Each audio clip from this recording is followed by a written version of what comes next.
Bonjour, c'est encore moi, c'est Marie de Russie. Bienvenue dans cette vidéo dans laquelle on va parler un peu des arnaques sur la procédure pour la Russie. C'est quelque chose qui est très fréquent. Moi-même, je me suis fait arnaquer quand je venais ici. Mais avant de commencer, avant d'entrer dans le vif du sujet, je vais vous demander de euh, vous abonner à la chaîne si vous ne l'êtes pas déjà, de liker la vidéo, de la partager et surtout si vous avez besoin d'un accompagnement pour venir ici en Russie. Je vais laisser mon contact en description de la vidéo pour que vous puissiez venir vers moi et que je puisse vous être le plus utile possible pendant la procédure et même après votre arrivée ici en Russie. Il y a même déjà les universités, certaines universités qui ont déjà lancé les admissions.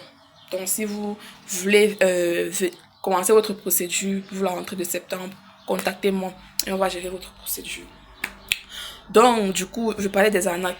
Les arnaques pour la procédure de la Russie, il y a trop d'arnaques ici. Beaucoup arrivent ici et ils en ont les dépressions. Beaucoup arrivent, ils rentrent. Parce qu'il y a c'est spécialement les Béninois. Beaucoup arrivent ici, ils rentrent au pays. Même les Camerounais, beaucoup arrivent ici. Ils se rendent compte que ce n'est pas vraiment ce qu'ils pensaient, ce n'est pas vraiment ça. Et ils décident de rentrer en Afrique. Tout simplement parce que soit ils se sont fait arnaquer, soit on leur a vendu le rêve. Donc, déjà, la première arnaque, c'est au niveau du type de visa. J'avais déjà fait une vidéo ici où je dis il n'y a pas de visa travail pour la Russie. Tous ceux qui sont en train de vous dire le visa travail, soit ils vont venir vous faire entrer dans l'armée russe ici, soit je ne sais pas quel visa ils vont faire en sorte que vous ayez.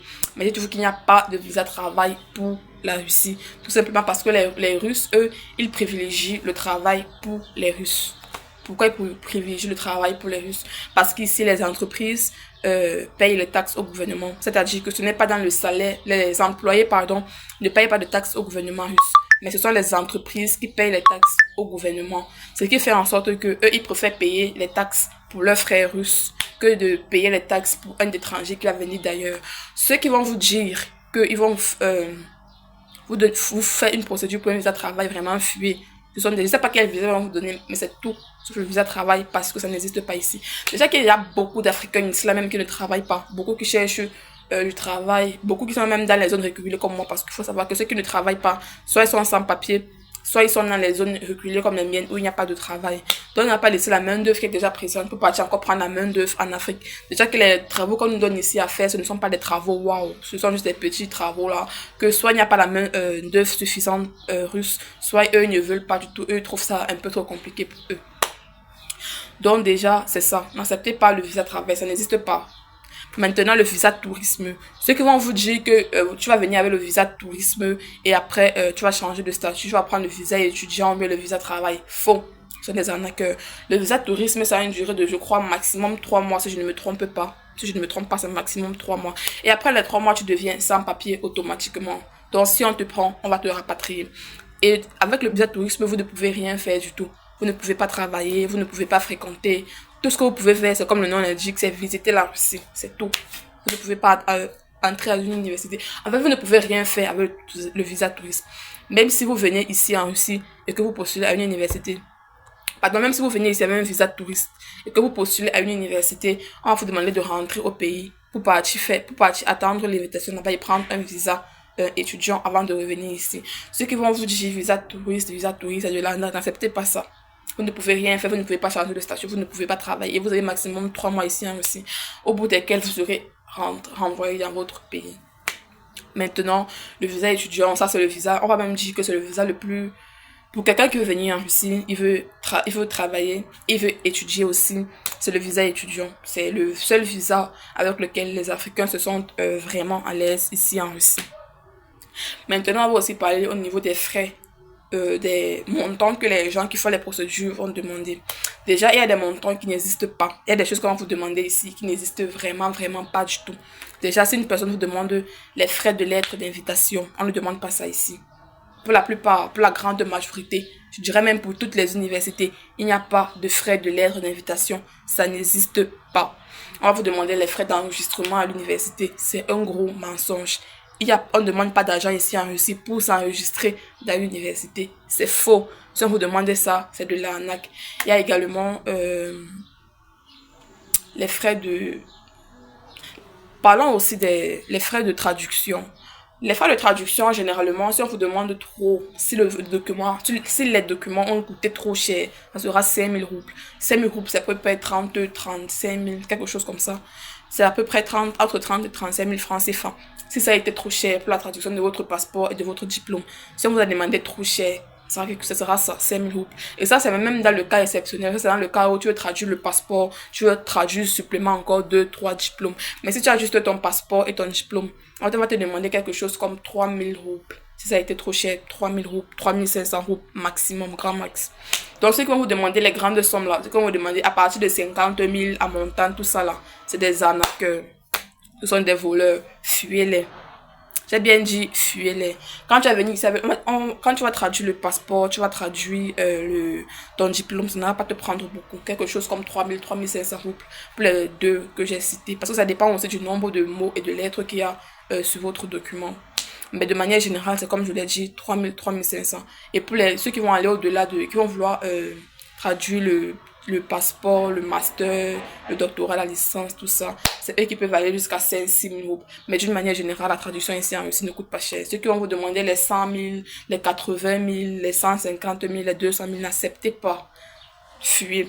Et cette traduction et notariation. Les deux qui coûtent les prix que j'ai donnés là. Donc même si vous dites qu'il y a la notariation, c'est un arnaqueur, fuyez-le. Maintenant, au niveau du logement, le logement ici en Russie, il y a des universités, ça atteint rarement 2 000 roubles par mois. Le logement au foyer étudiant, bien sûr, atteint rarement 2 000 roubles par mois. Surtout encore quand tu ne vis pas dans les métropoles. Là. Le logement, c'est quelque chose qui coûte généralement 1 500, 1 600, 1 800 roubles. Ça ne coûte pas cher du tout. Donc, ceux qui vont vous demander les grandes sommes là, ceux qui vont vous demander les 200 000 par an, parce que les 300 000 par an, les 400 000 francs CFA par an, ce sont des voleurs, ce sont des arnaqueurs. Le logement ici, converti en francs CFA pour une année, c'est entre 100 000 et maximum, si ça a été trop cher, 150, 160 000 francs CFA. Ça ne peut pas atteindre 200 000, sauf si vous allez dans les grandes universités de Moscou et de Pétersbourg là-bas. C'est là-bas que vous pouvez trouver les foyers étudiants à 5 000 roubles par mois. Mais pour ceux qui vont choisir les universités moyennes, les villes moyennes là, pardon, le logement ne peut pas aller au-delà de ce que j'ai dit. C'est entre 100 000, 150, 160 000 par an. Ceux qui vont vous demander plus là, franchement, ce sont des voleurs. Et les prix que j'ai donnés, c'est en francs CFA. Donc, entre 150 000 francs CFA et 160, 170 000 francs CFA. C'est l'intervalle dans lequel se trouve le logement ici en Russie, en fonction des foyers étudiants et du standing du foyer. Maintenant aussi, il y a au niveau des frais de renouvellement de visa. Généralement, ils vont vous dire de payer ça avant d'arriver ici. C'est faux. Vous n'êtes pas obligé de payer les renouvellements de visa avant d'arriver ici. Et même quand arrivez ici, il y a des gens qui arnaquent toujours. Même quand vous êtes ici, tu vas demander c'est combien, il va te dire c'est tel ou tel montant alors que ce n'est pas ça. Le renouvellement de visa, c'est 2 000 roubles. Ceux qui vont vous demander plus vont vous arnaquer. C'est généralement 1 900, 2 000, 2 100, 2 200. Mais le prix moyen, c'est 2 000 roubles pour le renouvellement de visa. Ça ne coûte pas cher. Donc, si on vous demandez les 10 000 roubles, les 15 000 roubles, les 20 000 roubles, là, ce sont les menteurs. N'acceptez pas ça. Le renouvellement de visa, ça ne coûte pas autant. Maintenant, il y a aussi les frais d'accueil à l'aéroport. Ça, c'est quelque chose de normal parce que lorsque vous arrivez, il faut bien qu'il y ait une personne qui vienne vous chercher à l'aéroport. Il faut bien qu'il y ait une personne qui vienne vous accueillir dans votre ville quand vous allez arriver là-bas. C'est tout à fait normal que vous les payez. Ce n'est pas de l'arnaque. C'est comme ça ici. Quand tu viens, c'est vrai qu'au début, on ne dit pas souvent que tu vas payer les frais d'accueil à l'aéroport. Mais c'est quelque chose qu'il va falloir prévoir. Et en général, on demande à peu près... Bon, ça dépend des personnes, ça dépend aussi des villes. Je ne sais pas vous donner un prix moyen ici, parce que ça dépend vraiment des villes et des personnes. Mais sachez déjà que l'accueil à l'aéroport, c'est quelque chose qui est prévu. Mais n'est pas aussi censé trop vous demander. Une personne qui va vous demander 300, 400, 500 000, quand même exagère. C'est aussi vrai que ça dépend des villes. Mais d'une manière générale, ça ne peut pas quand même atteindre les 350, 400 000 ou 500 000 francs CFA. C'est déjà de l'arnaque là-bas. Mais prévoyez quand même les frais d'accueil à l'aéroport. La personne qui va gérer votre procédure ne va pas vous dire ça dès le départ. Généralement, on attend quand le visa sort pour t'informer que tu vas payer les frais d'accueil à l'aéroport. Mais prévoyez déjà ça. Ce n'est pas de l'arnaque, c'est quelque chose qui est à peu près normal ici. C'est comme ça que ça se passe. Et maintenant, bon, je vais faire une partie 2 parce que la vidéo commence déjà à devenir un peu trop longue.